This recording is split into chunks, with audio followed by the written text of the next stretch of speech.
Hey everyone, welcome back to another episode of Fudd Around and Find Out. I'm here with my girl Ashanti. Hey Ashanti. Hey, how are you? How you feeling?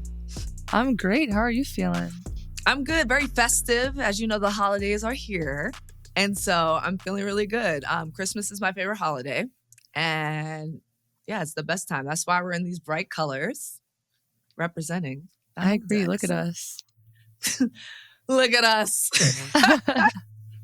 Red and green, looking like some ornaments on a Christmas tree. The best ornaments on your tree. You know what?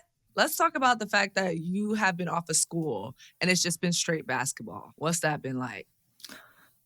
Freedom.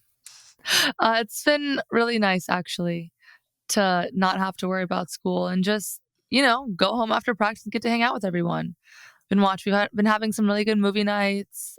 There's been a lot of discussions about like cooking. Like I want to make things with KK and maybe Khalees and whoever else wants to join, but like holiday themed treats. But we'll see. But just having like the extra downtime to just chill and be with everyone has been so nice. So that's been incredible. I remember during that time, for me, it was so much fun. And then like my seniors at that time would be like, this is as close as the experience you get to playing pro, because it's like all you have to worry about is playing, is being with, not everybody's going to always hang with their teammates, but this is the time where all you have is basketball and it's like the best time ever. So I'm excited you are experiencing that. Me too. So we got a fun guest coming on, girlie. Yes, we do. And I'm so excited. Yes, we have a special guest, Emmy Award-winning host of NBA TV, NBA Countdown, and WNBA Countdown on ESPN. Also, the first woman to host the NBA draft. Malika Andrews, everybody. That was so good, Ashanti. That was so perfect.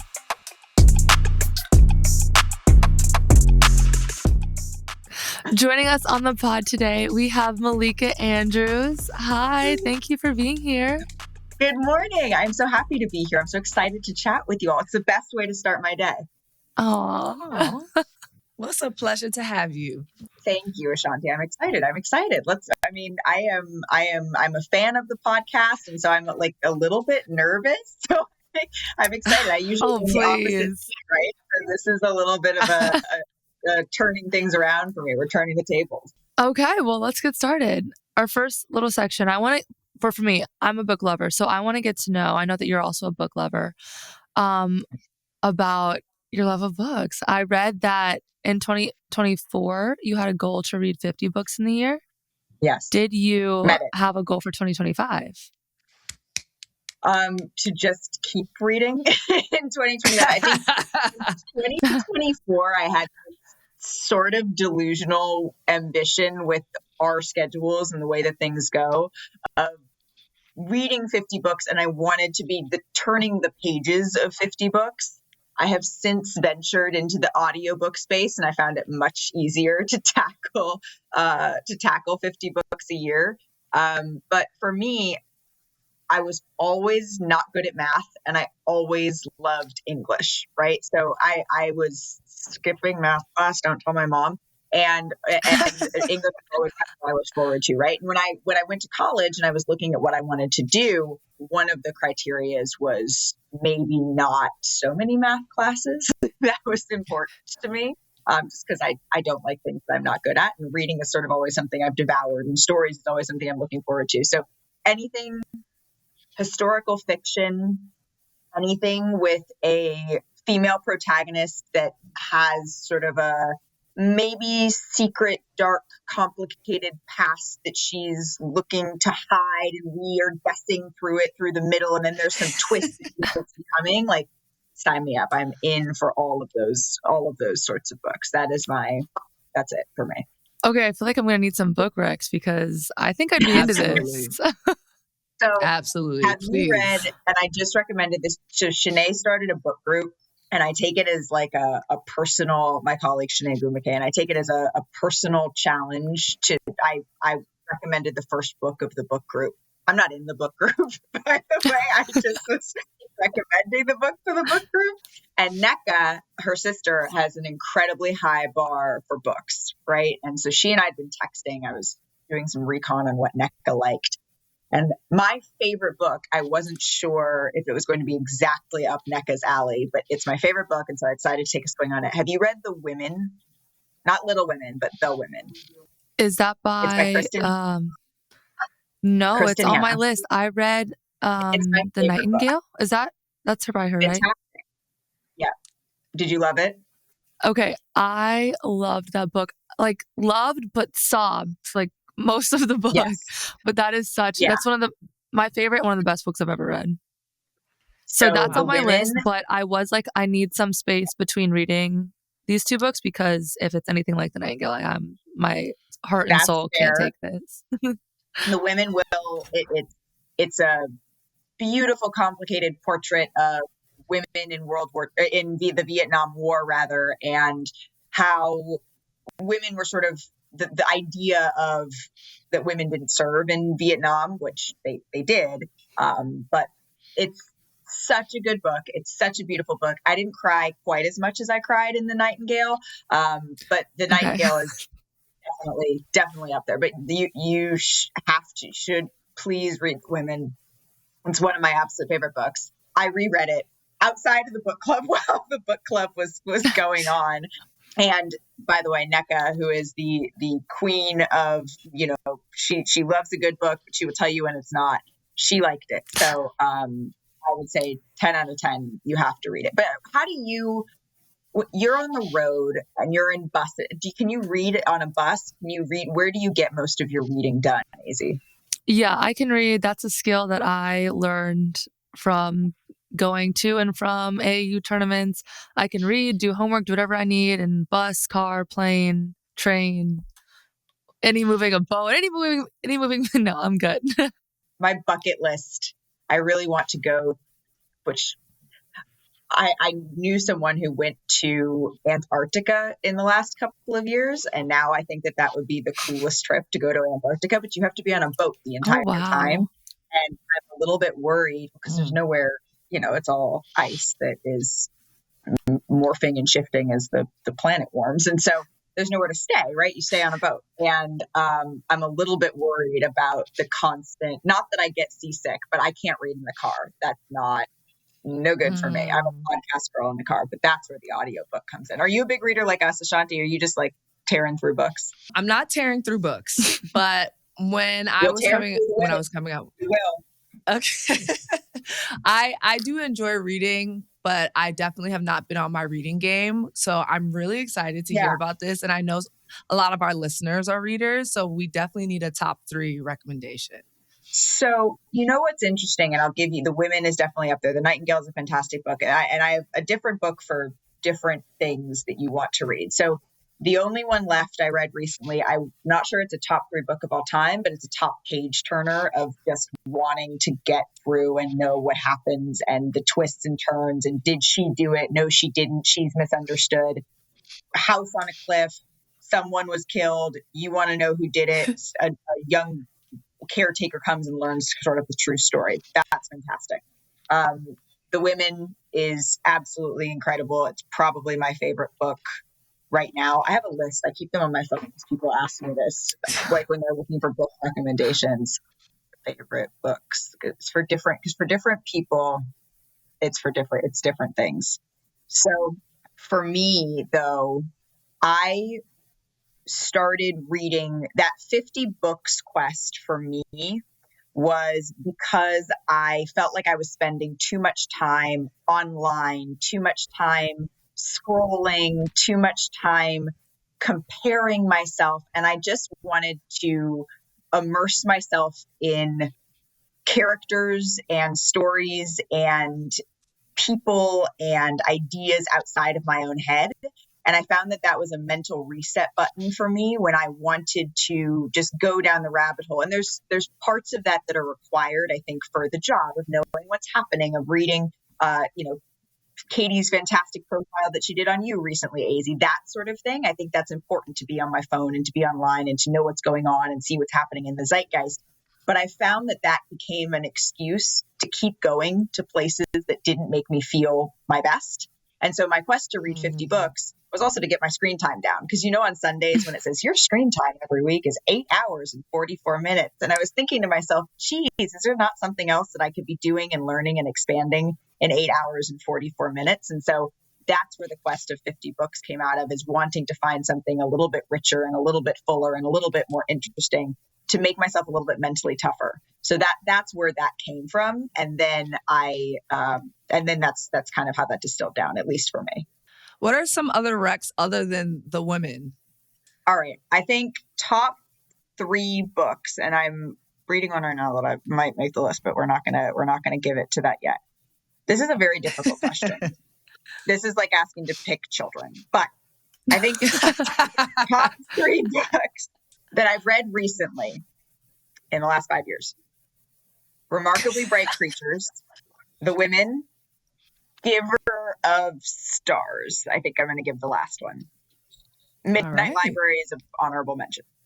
That's top 3 plus 1. Those are 3. The Women, Remarkably Bright Creatures, The Giver of Stars, and then I will say that. Can I go top 5? Go ahead. Go ahead. Do it. All right. This is too hard. And then we could be all right.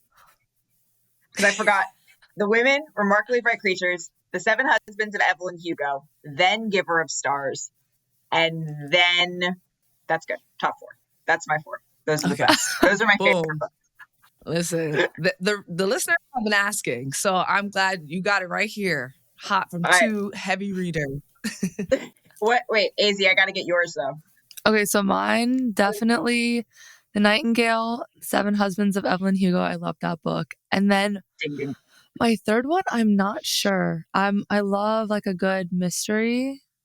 So I don't know what my third one would be.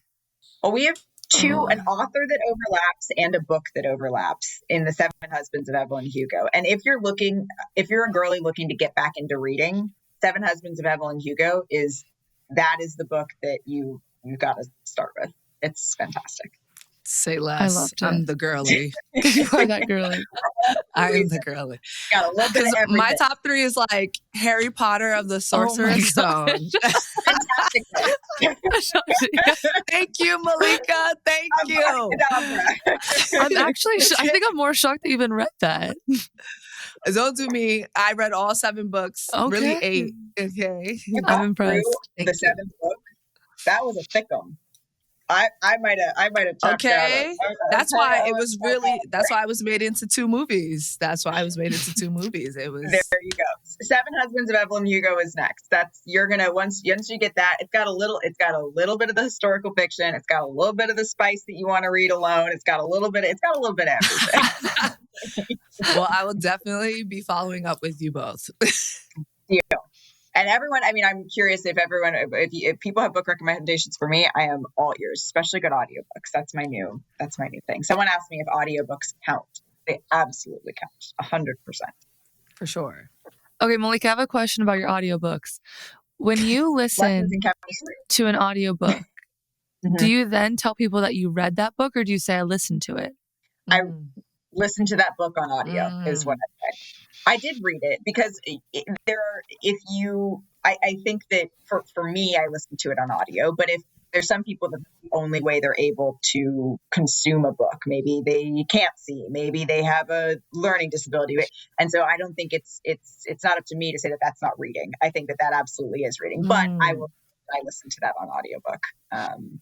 And there's some books that I think are better on audiobook, listening to the narrator, like From Here to the Great Unknown. It was good to listen to that in an audiobook for. I support both, but that was just a common disagreement in my household. My dad would listen to books and say that he was reading them. Yeah, I think you need a level of transparency. I do. Do you listen to books? And if so, on what speed? The only time I've listened to books was in high school when I had like mandatory English readings and like, they were just so boring, like I couldn't read them. So I would listen on the way to school and like to practice. I wouldn't have time to read then, and I would read in like listen in like 2 times speed. I couldn't. I was like, let's get through this.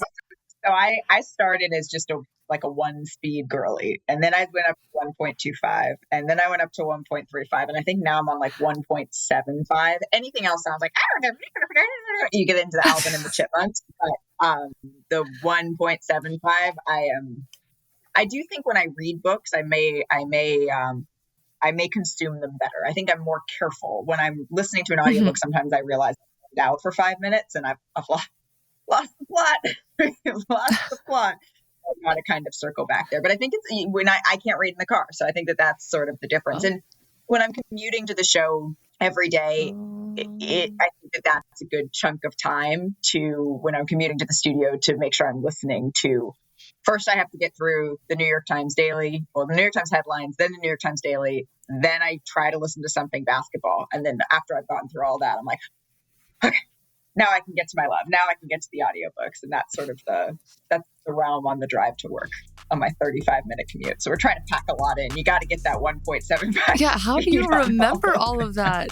You're consuming a lot of information.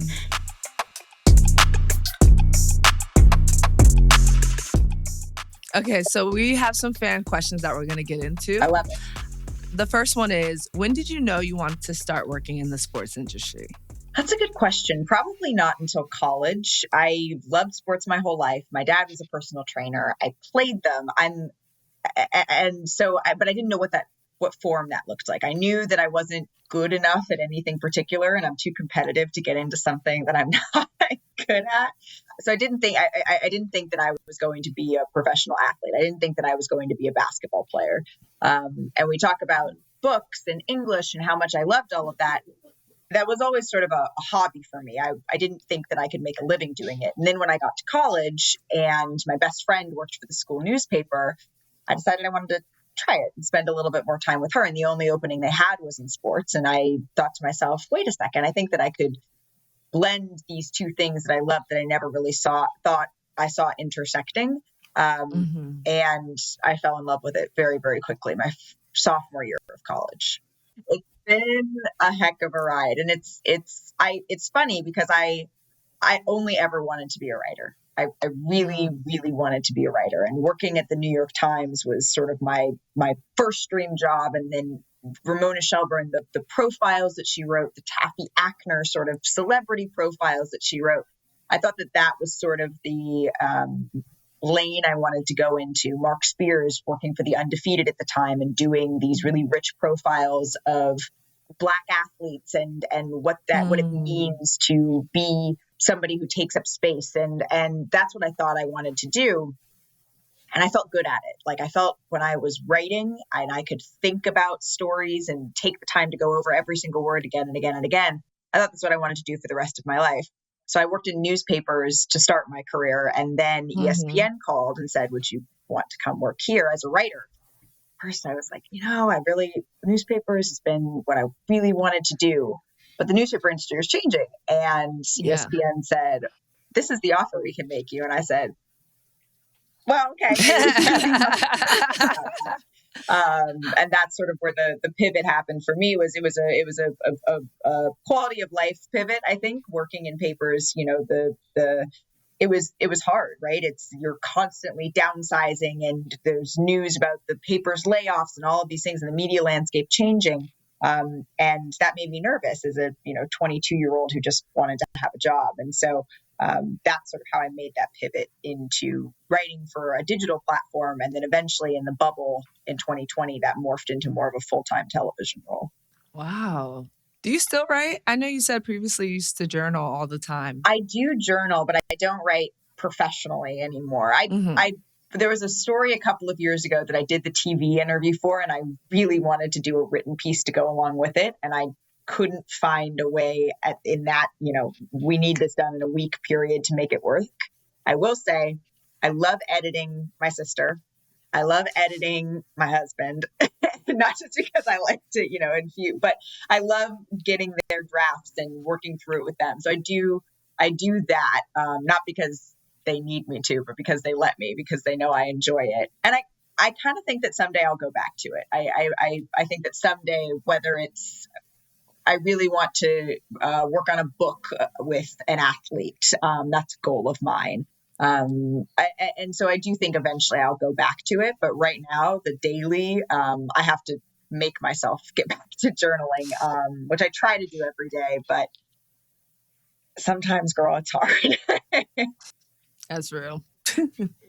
I need another hour, 25 hours in a day, 26 hours in a day. Because I like sleep. That's the other thing, is sometimes I try to do it right before bed, and sometimes just that's it. But we don't get there. What was it like hosting the WNBA draft lottery? That was fun. Oh, it was so much fun. The stud buds are great. I know you guys have had Courtney and Natisha on the show before, but that was amazing. It was fun. I've hosted the NBA draft lottery before, and this had a different vibe to it, which I really enjoyed. I liked having all of the reps in studio. The thing about the draft lottery is, you know that there's been a drawing in a room and everyone's been sequestered, and those people in the room know the results and none of us do. And so when it got down to the Lynx and the Dallas Wings, I was like, oh my gosh, are the Lynx really going to get this number one pick after being as dominant as they were? And it went, the way that it should with Dallas's record this year. But how was watching the draft lottery for you, Azzi? Because I think that like you could be the number one pick. Were you hoping or watching it live, or you just like, I'll just wait until later? I'm always curious what it's like for the players, if they're like, oh, this is where my future could be, or if you can't put that kind of pressure on yourself. I actually thought about not watching it because like I've been very intentional this year about not letting myself get wrapped in the future and what's next. Although that is coming, but like really working on staying present. And so we had just gotten back from a trip, so I did end up watching. I made KK stay.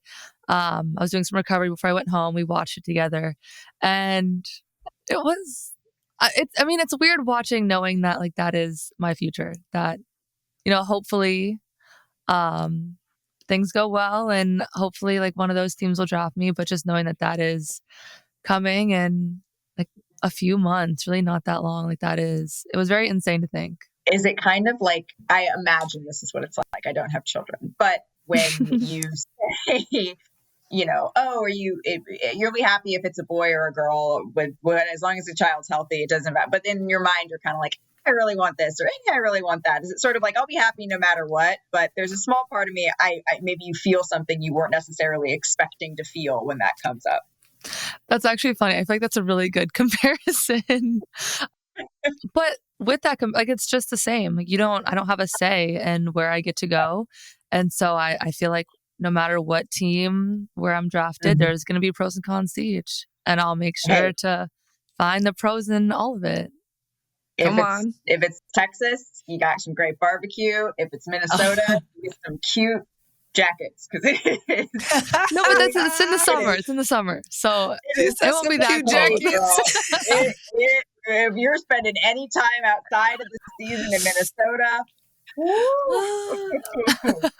it is. I mean, they got lakes and stuff, Get that Canada Goose if you gotta you're probably on the Canada Goose level.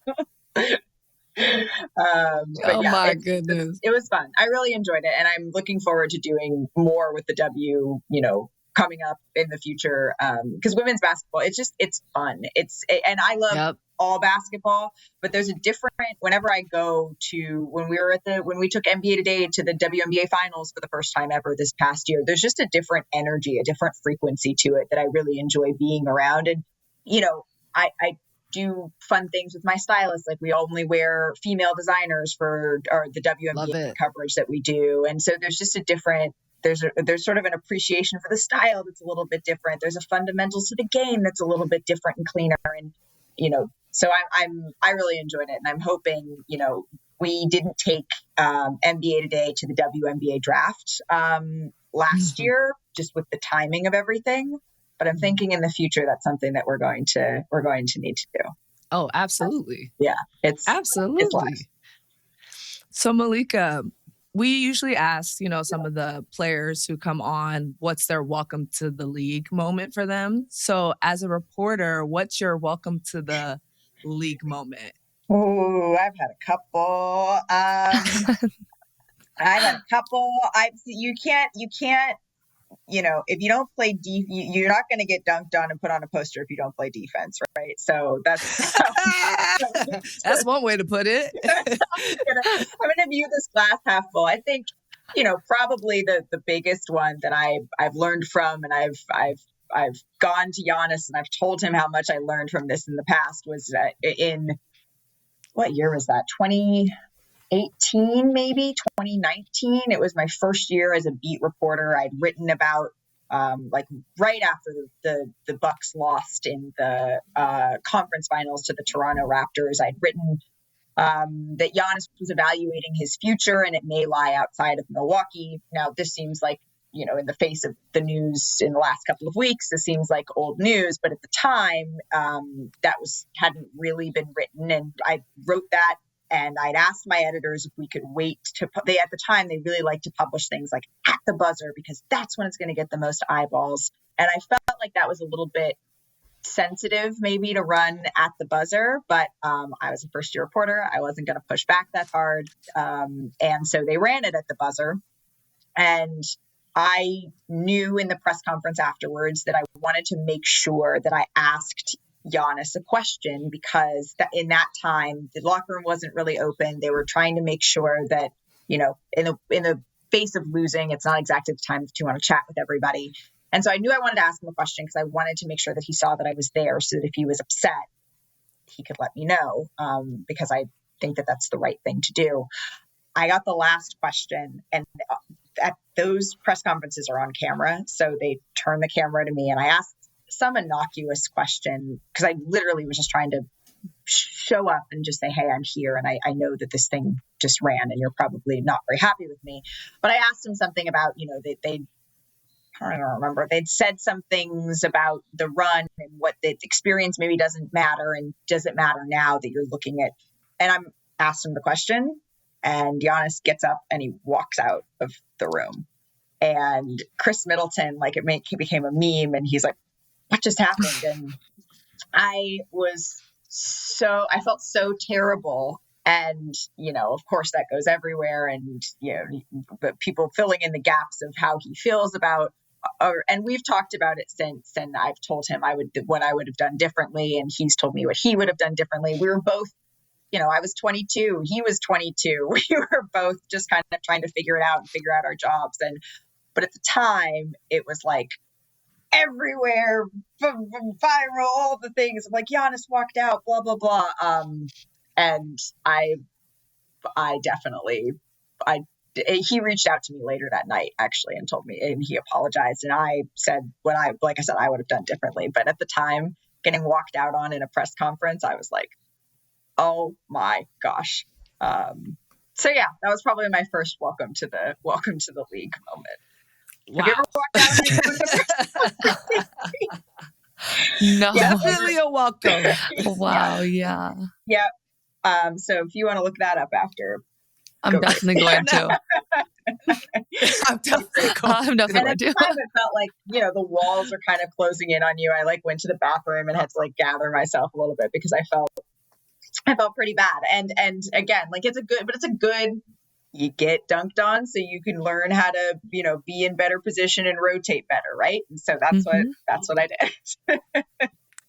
Oh my goodness. But look at you now. And the lesson is always go back and have the conversation. Always go back and say, this is what I could have done differently. Yep. Close the loop.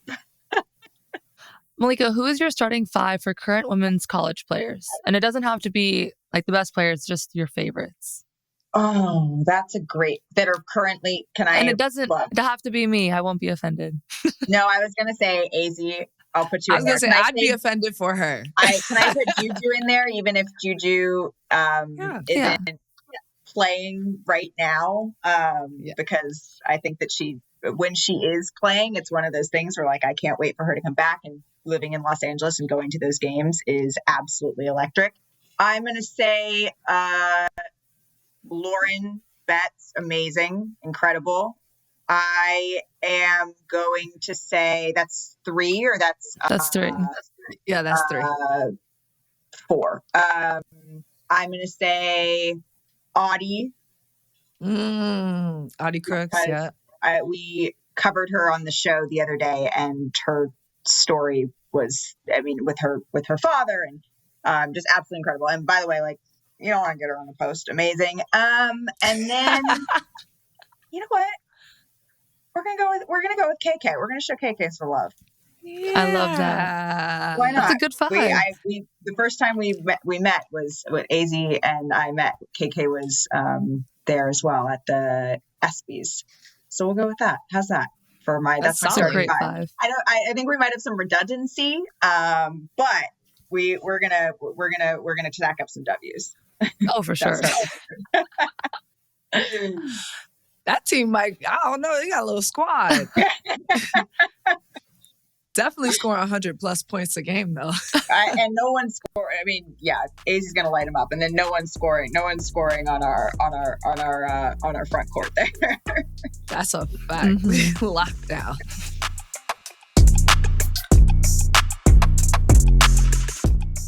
So now we're gonna get into our What the Fud of the Week. A What the Fud of the Week is something that happened this week that made you say, what the fud? My What the Fud of the Week was the Oklahoma City Thunder getting beat by Victor Wembanyama and the San Antonio Spurs in their return in the NBA Cup. It was their second loss of the season. And I was on the edge of my seat for that game. There's few things that I enjoy more than watching a Goliath battle with a young, hungry, up and coming, they got next type of squad. And that game, I mean, that was awesome. That was an awesome game. So that would be the Oklahoma City Thunder racking up their second loss of the season. Awesome win by the Spurs. That definitely, some of the things, anytime Vic is on the court, I don't know how you don't say what the fud. I've never seen somebody what he can do at 7'5". That's probably, if we're sticking in the hoops world, that's my what the fud. My what the fud is from last week. After the USC game, someone had me sign a Dallas Wings jersey, and I just always assume it's a Paige jersey, and like was just signing things fast, wasn't paying attention. I didn't realize till after my grandpa sent me a picture, and it was someone with a FUD 35 Dallas Wings jersey, and I was just shocked. I was like, what the FUD? Like, how do they have this already? That's a good one. So That's I just thought that was crazy. That's wild. I love that. I have a what the fud of the week. Okay. But honestly, this what the fud of the week is every week. Azzi's papa. Oh gosh. It's not crazy. He's always taking these fun pictures like during the games or like after the games. And I just want to say I finally made the Instagram. Okay. I finally made it. He's big time. Yeah. Okay. I remember I saw him. He was like 1.2 million views or something like that. I said, okay, Papa. No, I'm telling you, he's so fun. He's such a joy to be around. Like, that is definitely my what the fun. And sometimes his pictures are hilarious. Like, his pictures are so bad. No. They're hilarious. Off guard. Sometimes I understand why you don't love them, but it makes my day to see his posts. So that's definitely my what the fud. I love that. We love sweet parents. We love that. I do. Sweet, adorable parents. All right. Well, that is all we have today. Malika, thank you so much. This was so much fun. I enjoyed literally every second of this. I did too. Thank you so much for having me. And I feel like I was so into the books that this has to be a part 1 of a part 2. We're going to answer more questions in part 2, but I appreciate you ladies having me. Yeah, no, seriously. I got to whip out my Goodreads and add all the books that you brought up. Let me put you on. Got to get on Libby, Libby. Okay, welcome. Perfect. Thank you. Goodreads and Libby, those are my jam. Thank you so much, Malika. Thank you. And everyone, thank you guys so much for listening today. Don't forget to rate, review, and subscribe to Fud Around and Find Out wherever you get your podcast. We will see you guys next week.